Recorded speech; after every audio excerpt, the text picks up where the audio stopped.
years, and I'd like to ask someone to comment on how this issue became the spark that lit the fire.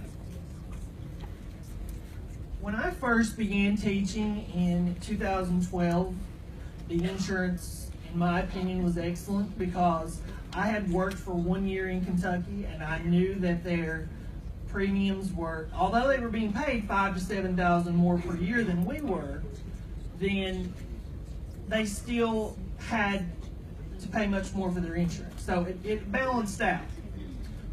However, after the first year or two that I was there, then was when they started coming at us with the tax on our insurance. First of all, the premiums, we started to see slight increases, for one.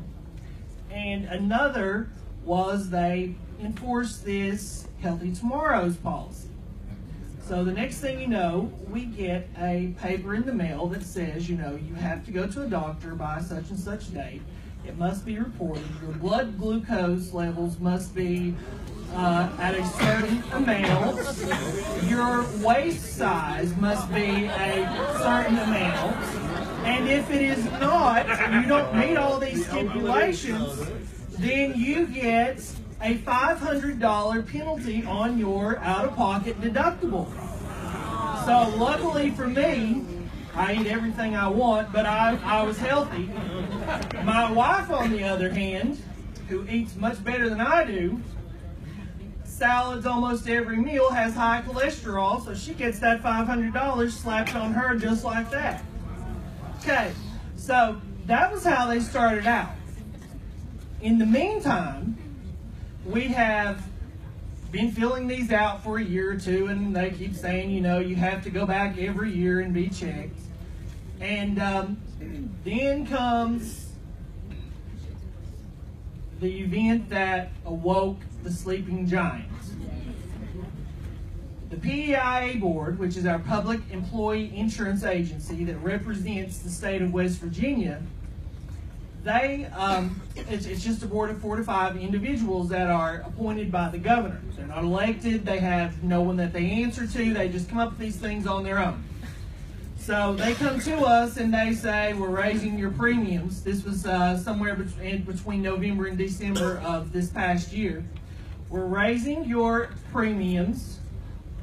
You're going to now be enrolled in a program called Go 365, which means that you have to wear a Fitbit, and you have to also as well, you have to record all of your steps, you have to check in with them, and it included private questions like how much sexual activity do you perform in a week, is it vigorous, all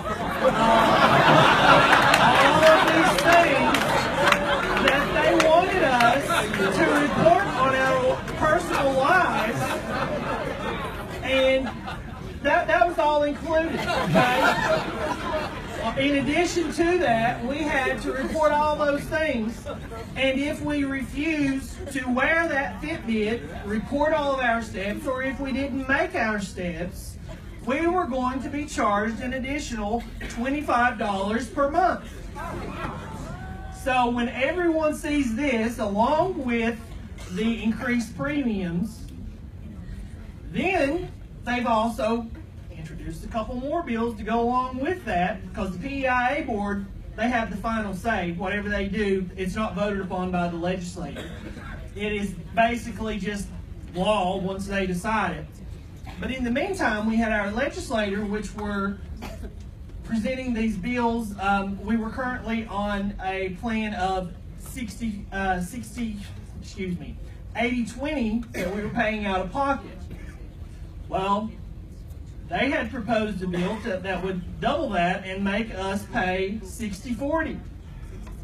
So they presented that along with charter school bills and a couple other things that were just direct attacks on us.